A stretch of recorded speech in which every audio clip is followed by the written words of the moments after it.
Hiro, baby. Hey, how's it going, brother? I'm good, man. What's the latest? Well, Oh, nothing much, mate. Nothing much. No. fabulous. Fabulous. Love it. Hey, Hiro, we're going to do another commentary today, man. What do we got? Yeah. We got this is from 13th World Kendo Championship Finals, US versus Korea. Simple match. Oh, Yeah. one of the great Shiai of all WKC history, Wow, man. that's kind of Japan didn't win. That's right. Yeah, that's the time, isn't it? Yeah. One of the. I was there. It was absolute. I remember looking at. I saw Alec across the room, across the taikang, and when Japan was knocked out, we looked at each other like, it's like, this is amazing. And the atmosphere, you can imagine the atmosphere, man, like the supporting crew for the Korean team and obviously for the US team as well. US beat Japan, right? I think. Yeah. And then straight in. And look, some of the things that I saw on the way that the Japanese conducted themselves after losing, after being knocked out. The way that the US team organized themselves, the way that the Korean team were like, cool, all right, we got this. We're prepared for this as well. Like everyone was like super professional and really, really amazing. It was quite a sight to see. So let's have a look. Do you want to dive in?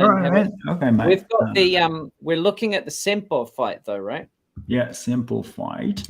Just a simple fight for today. And if there's any desire for more, we can have a look at more, of course. So let us know in the description below. In the comments below. What am I talking about? And shout out to, where are we getting this from today? Heroes Kendo World. It is Kendo World. Thanks to Kendo World, we are going to we can do this commentary. So thank you, Kendo World, and you guys check out the Kendo World. If you haven't subscribed to Kendo World channel, please do so. And this one as well. You ran out of breath on that, Hiro. It's lucky you're not fighting anymore. That's yikes. All right. Smash it. Let's go. So we've got Maruyama-san and Mr. Kim. Mr. Kim and Maruyama-san, Sandy-san. Okay, let's go. Let's go. I mean, the tension between the two players, especially from the US, because, the preparation that the US team did leading up to this one in particular, there's so much riding on what they put on the line for this. And this is, I mean, the tension that they must be carrying around, excitement, but, a huge amount of pressure as well, right? Right. And I think especially after they beat Japan and then probably, to keep that, I don't know, probably the more, how they, that was good, man. Wow. What a man.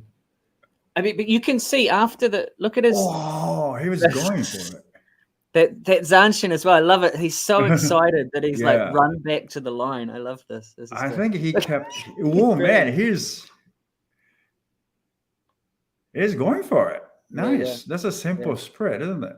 Yeah. Totally. I mean, you can see like running back to the line shows that, I think for me, that shows that sort of that arousal, that hyper sort of excitement. And I think that that's brilliant because in some ways, because it sort of potentially puts pressure on the other person. But at the same time, there's also other things that the athlete needs to be able to see and be aware of. And if we get too caught up in the moment, lovely. I like that. Yeah, that's good show of sportsmanship. Excellent. If you get too caught up in the moment, you can also lose the plot just a little bit as well. So, it's nice to find a balance of excitement when you're the Sempo and not get too carried away, but also not be too docile either, right? So it's a fine line, I think.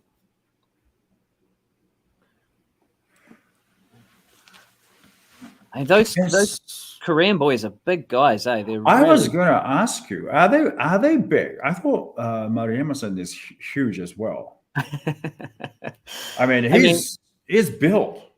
Yeah. You can see that. And the Korean guy is taller, of course, but then they must be like built as well. Do you remember the old guard, the Korean prior to, a long time ago, all the way through the Korean team, they were big guys, really big. When they started to replace with the new guys, I noticed that they were tall. All of them are really, really tall. Right. Not quite as stocky, not quite as broad in the shoulders as that was just my observation.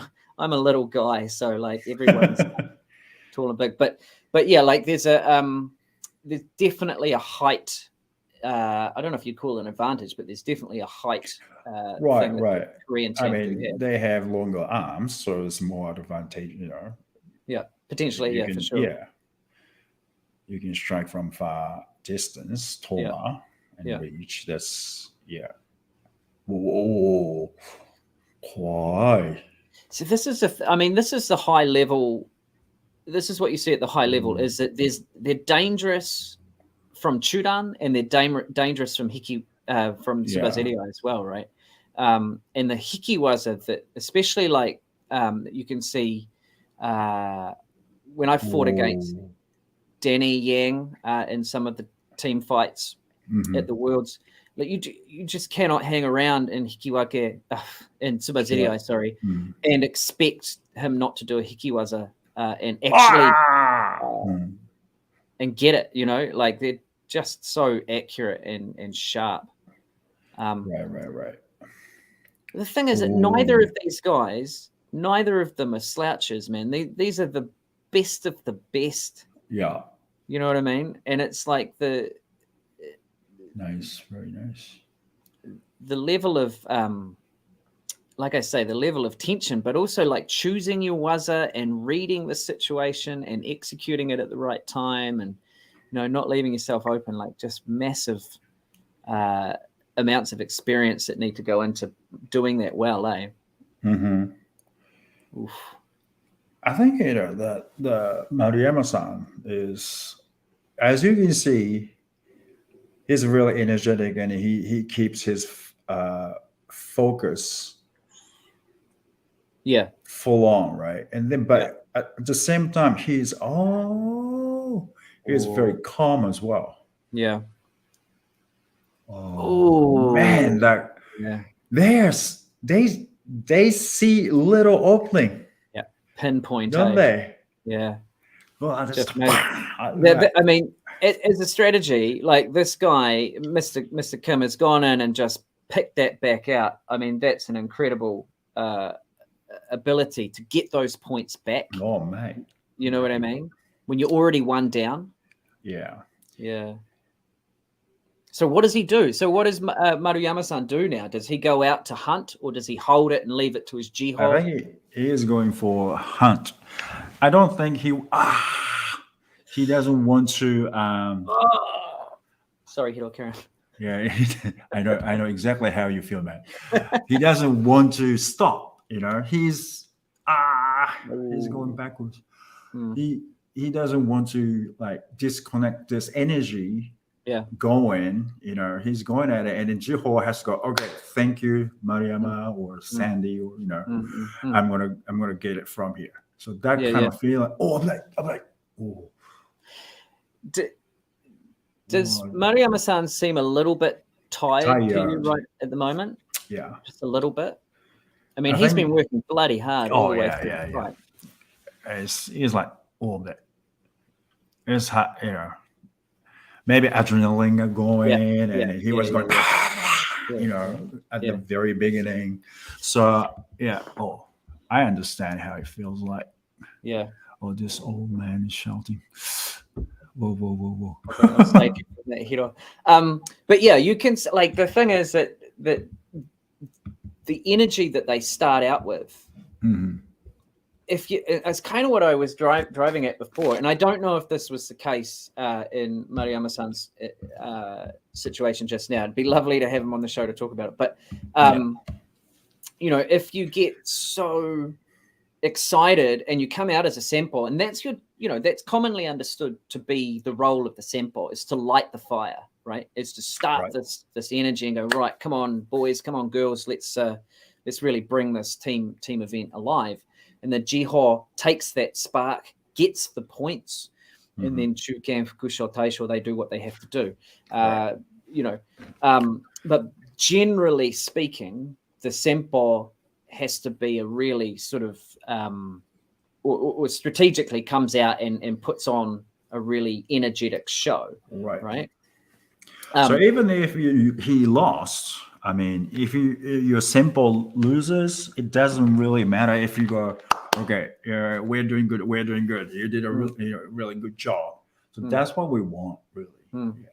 Yeah, absolutely. Victory is better than loss. Yeah, absolutely.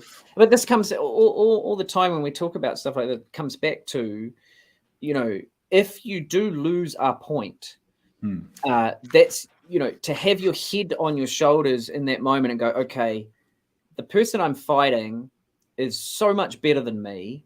If I lose 1 point and that's it, I've done a good job. If that's what the strategy is, that you discuss with the team and the coach before you go out there, then keeping your head clear and making sure that you maintain that strategy, that's a really important part of the team fight. You know what I mean? Because there are people 4 more fights after you in a 5-man team like this, team event like this. We trust each other to be able to do the job that we set out to do, and that the Taisho tie a bow on it and get that ippon gachi that we wanted. But if you can keep your head about you and go, okay, I've lost 1 point, that's cool, I'm okay with that. And I think in this one that we've just watched, the Korean fighter has probably gone, hell no, I'm absolutely going to get 2 more points on this guy. It's a guess, but that could just as well be a strategy. I guess the thing is that if you get too caught up in that excitement, do you lose sight of what your strategy should be or was decided at the start, right? And I mean, they change, don't they? You lose a point, I gain a point. Okay, what do we do now? Do we go for the hikiwake and then leave it to Jiho to get something? There's a lot of evolving strategy in a Shiai, especially in a team Shiai. So to keep your head level and calm, and also showing that tension and keeping the pressure on. It's a hard job for a Sempo, man. It's not just the case of you're the youngest, you go out there and show good fighting spirit. There's a lot of strategy that changes all the way through, and you've got to be on top of it. And I think that Maruyama-san and Kim-san did a really great example of that tension all the way through. Maruyama-san comes out and gets the most amazing ippon. And then great. It was amazing, eh? And then Kim-san takes his time. He's still got that tension. He's keeping him away, and then pinpoint gets another ippon to make it equal. We're talking about how to see that kind of little point. Just amazing. And that's a Sempo fight, and then all of a sudden I would be, it's a long time ago, I can't remember the rest of it without watching the videos, but I would imagine that the rest of the people in the team took that fire that was started by those two men and let it burn all the way through. And it's got to be one of the greatest Shiai and WKC history that I remember in the 7 that I've been to. So, that tension, that energy in the room just filters out to everybody watching as well. Amazing stuff. That was a good fight. Yeah, it was a great fight. Hey, we'll see if we can check out a few more from those from that particular competition next week. But again, thank you very much to Kendo World for letting us use that video. Thank you all for watching. Please leave your comments below and keep an eye out for our upcoming webinar, Hiro. Yes, there's a link. There should be a link. So you hit the link, and then that's going to be a wait list. So, you're going to hear from us. and we're going to communicate and we're going to ask you some questions so we can give you really good webinar. That's it. What do you need from us and our brilliant brains, our brilliant Kendo brains? I've already overstated it. No one's going to come anymore. Hey, thanks very much. We'll see you next week, man.